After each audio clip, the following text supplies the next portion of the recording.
अध्याय राहु आदि की स्थिति, अतलादि नीचे के लोकों का वर्णन। श्री सुखदेव जी कहते हैं, परीक्षित, कुछ लोगों का कथन है कि सूर्य से 10,000 योजन नीचे राहु नक्षत्रों के समान घूमता है। इसने भगवान की कृपा से ही देवत्व और ग्रहत्व प्राप्त किया है। स्वयं यह सिंह का पुत्र असुराधम होने के कारण किसी प्रकार इस पद के योग्य नहीं है। इसके जन्म और कर्मों का हम आगे वर्णन करेंगे। सूर्य का जो यह अत्यंत तपता हुआ मंडल है, उसका विस्तार 10,000 योजन बतलाया जाता है। इसी प्रकार चंद्रमंडल का विस्तार 12,000 योजन है और राहु का 13,000 योजन। अमृतपान के समय राहु देवता के वेश में सूर्य और चंद्रमा के बीच में आकर बैठ गया था। उस समय सूर्य और चंद्रमा ने इसका भेद खोल दिया था। उस वैर को याद करके यह अमावस्या और पूर्णिमा के दिन उन पर आक्रमण करता है। यह देखकर भगवान ने सूर्य और चंद्रमा की रक्षा के लिए उन दोनों के पास अपने प्रिय आयुध सुदर्शन चक्र को नियुक्त कर दिया है। वह निरंतर घूमता रहता है, इसलिए राहु इसके असह्य तेज से उद्विग्न और चकित चित्त होकर मुहूर्त मात्र उनके सामने टिककर फिर सहसा लौट आता है। उसके उतनी देर उनके सामने ठहरने को ही लोग ग्रहण कहते हैं। राहु से 10,000 योजन नीचे सिद्ध, चारण और विद्याधर आदि के स्थान हैं। उनके नीचे जहां तक वायु की गति है और बादल दिखाई देते हैं, अंतरिक्ष लोक है।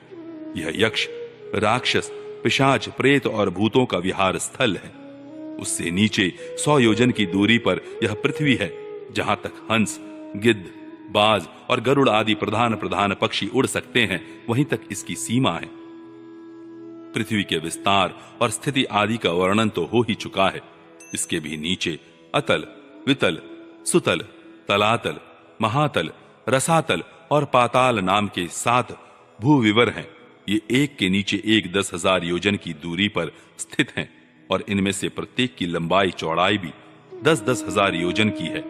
ये भूमि के बिल भी एक प्रकार के स्वर्ग ही हैं। इनमें स्वर्ग से भी अधिक विषय भोग, ऐश्वर्य, आनंद, सनातन सुख और धन संपत्ति है। यहाँ के वैभव पूर्ण भवन, उद्यान और क्रीड़ा स्थलों में दैत्य, दानव और नाग तरह तरह की मायामयी क्रीड़ाएं करते हुए निवास करते हैं। वे सब गार्हस्थ्य धर्म का पालन करने वाले हैं। उनके स्त्री, पुत्र, बंधु, बांधव और सेवक लोग उनसे बड़ा प्रेम रखते हैं और सदा प्रसन्न चित्त रहते हैं। उनके भोगों में बाधा डालने की इंद्रादि में भी सामर्थ्य नहीं है। महाराज, इन बिलों में मायावी मय दानव की बनाई हुई अनेकों पुरियां शोभा से जगमगा रही हैं, जो अनेक जाति की सुंदर सुंदर श्रेष्ठ मणियों से रचे हुए चित्र विचित्र भवन, परकोटे, नगर द्वार, सभा भवन, मंदिर, बड़े बड़े आंगन और गृहों से सुशोभित हैं, तथा जिनकी कृत्रिम भूमियों पर नाग और असुरों के जोड़े एवं कबूतर, तोता और मैना आदि पक्षी किलोल करते रहते हैं। ऐसे पाताल अधिपतियों के भव्य भवन उन पुरियों की शोभा बढ़ाते हैं। वहां के बगीचे भी अपनी शोभा से देवलोक के उद्यानों की शोभा को मात करते हैं। उनमें अनेकों वृक्ष हैं, जिनकी सुंदर डालियां फल फूलों के गुच्छों और कोमल कोपलों के भार से झुकी रहती है, तथा जिन्हें तरह तरह की लताओं ने अपने अंग पाश से बांध रखा है। वहां जो निर्मल जल से भरे हुए अनेकों जलाशय हैं, उनमें विविध विहंगों के जोड़े विलास करते रहते हैं। इन वृक्षों और जलाशयों की सुषमा से वे उद्यान बड़ी शोभा पा रहे हैं। उन जलाशयों में रहने वाली मछलियां जब खिलवाड़ करती हुई उछलती हैं, तब उनका जल हिल उठता है। साथ ही जल के ऊपर उगे हुए कमल, कुमुद, कुवल्य, कलहार, नील कमल, लाल कमल और शतपत्र कमल आदि के समुदाय भी हिलने लगते हैं। इन कमलों के वनों में रहने वाले पक्षी अविराम क्रीड़ा कौतुक करते हुए भांति भांति की बड़ी मीठी बोली बोलते रहते हैं, जिसे सुनकर मन और इंद्रियों को बड़ा ही आह्लाद होता है। उस समय समस्त इंद्रियों में उत्सव सा छा जाता है। वहां सूर्य का प्रकाश नहीं जाता, इसलिए दिन रात आदि काल विभाग का भी कोई खटका नहीं देखा जाता।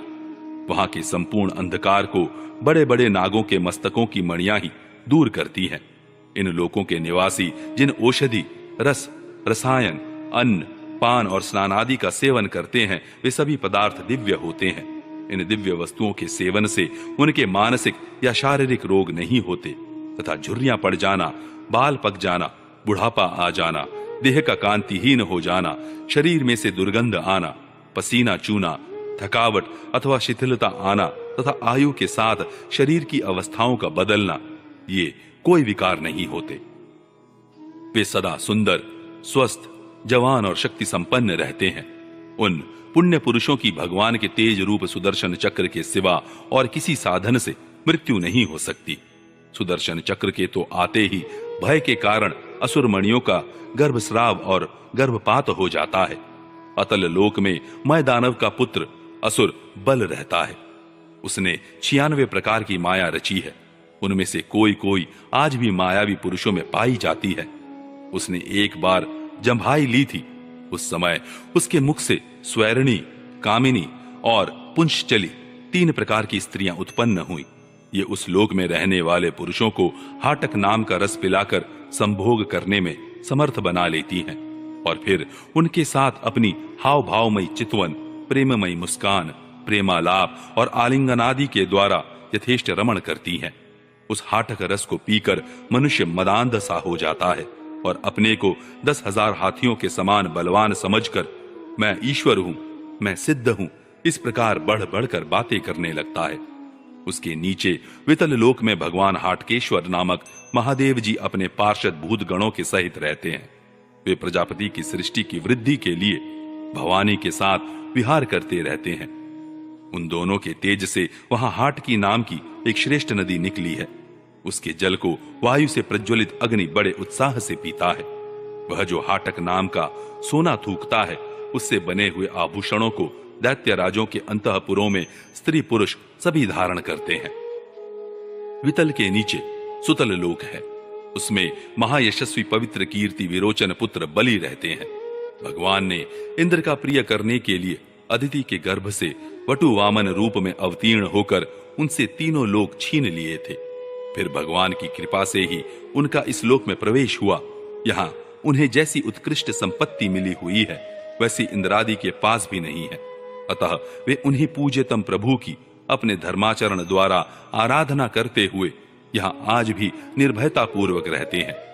राजन, संपूर्ण जीवों के नियंता एवं आत्मस्वरूप परमात्मा भगवान वासुदेव जैसे पूज्यतम पवित्रम पात्र के आने पर उन्हें परम श्रद्धा और आदर के साथ स्थिर चित्त से दिए हुए भूमिदान का यही कोई मुख्य फल नहीं है कि बलि को सूतल लोक का ऐश्वर्य प्राप्त हो गया। यह ऐश्वर्य तो अनित्य है, किंतु वह भूमिदान तो साक्षात मोक्ष का ही द्वार है। भगवान का तो छींकने, गिरने और फिसलने के समय विवश होकर एक बार नाम लेने से भी मनुष्य सहसा कर्म बंधन को काट देता है, जबकि मुमुक्षु लोग इस कर्म बंधन को योग साधन आदि अन्य अनेकों उपायों का आश्रय लेने पर बड़े कष्ट से कहीं काट पाते हैं। अतएव अपने संयमी भक्त और ज्ञानियों को स्वस्वरूप प्रदान करने वाले और समस्त प्राणियों की आत्मा श्री भगवान को आत्मभाव से किए हुए भूमिदान का यह फल नहीं हो सकता। भगवान ने यदि बलि को उसके सर्वस्व दान के बदले अपनी विस्मृति कराने वाला यह मायामय भोग और ऐश्वर्य ही दिया, तो उन्होंने उस पर यह कोई अनुग्रह नहीं किया। जिस समय कोई और उपाय न देखकर भगवान ने याचना के छल से उसका त्रिलोकी का राज्य छीन लिया और उसके पास केवल उसका शरीर मात्र ही शेष रहने दिया, तब वरुण के पाशों में बंधकर पर्वत की गुफा में डाल दिए जाने पर उसने कहा था, खेद है, यह ऐश्वर्यशाली इंद्र विद्वान होकर भी अपना सच्चा स्वार्थ सिद्ध करने में कुशल नहीं है। इसने सम्मति लेने के लिए अनन्य भाव से बृहस्पति जी को अपना मंत्री बनाया। फिर भी उनकी अवहेलना करके इसने श्री विष्णु भगवान से उनका दास्य न मांगकर उनके द्वारा मुझसे अपने लिए ये भोग ही मांगे। ये 3 लोक तो केवल एक मनवंतर तक ही रहते हैं, जो अनंत काल का एक अवयव मात्र है। भगवान की कैंकर्य के आगे भला इन तुच्छ भोगों का क्या मूल्य है। हमारे पितामह प्रहलाद जी ने भगवान के हाथों अपने पिता हिरण्यकशिपु के मारे जाने पर प्रभु की सेवा का ही वर मांगा था। भगवान देना भी चाहते थे तो भी उनसे दूर करने वाला समझकर उन्होंने अपने पिता का निष्कंटक राज्य लेना स्वीकार नहीं किया। ये बड़े महानुभाव थे। मुझ पर तो न भगवान की कृपा ही है और न मेरी वासनाएं ही शांत हुई हैं। फिर मेरे जैसा कौन पुरुष उनके पास पहुंचने का साहस कर सकता है। राजन, इस बलि का चरित्र हम आगे विस्तार से कहेंगे। अपने भक्तों के प्रति भगवान का हृदय दया से भरा रहता है। इसी से अखिल जगत के परम पूजनीय गुरु भगवान नारायण हाथ में गदा लिए सुतल लोक में राजा बलि के द्वार पर सदा उपस्थित रहते हैं। एक बार जब दिग्विजय करता हुआ घमंडी रावण वहां पहुंचा, तब उसे भगवान ने अपने पैर के अंगूठे की ठोकर से ही लाखों योजन दूर फेंक दिया था। सुतल लोक से नीचे तलातल है, वहां त्रिपुराधिपति दानवराज मय रहता है। पहले तीनों लोकों को शांति प्रदान करने के लिए भगवान शंकर ने उसके तीनों पुर भस्म कर दिए थे। फिर उन्हीं की कृपा से उसे यह स्थान मिला। वह मायावियों का परम गुरु है और महादेव जी के द्वारा सुरक्षित है, इसलिए उसे सुदर्शन चक्र से भी कोई भय नहीं है। वहां के निवासी उसका बहुत आदर करते हैं। उसके नीचे महातल में कद्रू से उत्पन्न हुए अनेक सिरों वाले सर्पों का क्रोधवश नामक एक समुदाय रहता है। उनमें कुहक, तक्षक, कालिय और सुषेण आदि प्रधान हैं। उनके बड़े बड़े फन हैं। वे सदा भगवान के वाहन पक्षीराज गरुड़ जी से डरते रहते हैं, तो भी कभी कभी अपने स्त्री, पुत्र, मित्र और कुटुंब के संग से प्रमत्त होकर विहार करने लगते हैं। उसके नीचे रसातल में पणि नाम के दैत्य और दानव रहते हैं। ये निवात कवच कालेय और हिरण्यपुरवासी भी कहलाते हैं। इनका देवताओं से विरोध है। ये जन्म से ही बड़े बलवान और महान साहसी होते हैं, किंतु जिनका प्रभाव संपूर्ण लोकों में फैला हुआ है, उन श्री हरि के तेज से बलाभिमान चूर्ण हो जाने के कारण ये सर्पों के समान लुक छिप कर रहते हैं तथा इंद्र की दूती सरमा के कहे हुए मंत्र वर्ण रूप वाक्य के कारण सर्वदा इंद्र से डरते रहते हैं। रसातल के नीचे पाताल है। वहां शंख, कुलिक, महाशंख, श्वेत, धनंजय, धृतराष्ट्र, शंखचूड़, कंबल, अश्वतर और देवदत्त आदि बड़े क्रोधी और बड़े बड़े फनों वाले नाग रहते हैं। इनमें वासुकी प्रधान है। उनमें से किसी के 5, किसी के 7, किसी के 10, किसी के 100 और किसी के 1000 सिर हैं। उनके फनों की दमकती हुई मणियां अपने प्रकाश से पाताल लोक का सारा अंधकार नष्ट कर देती है।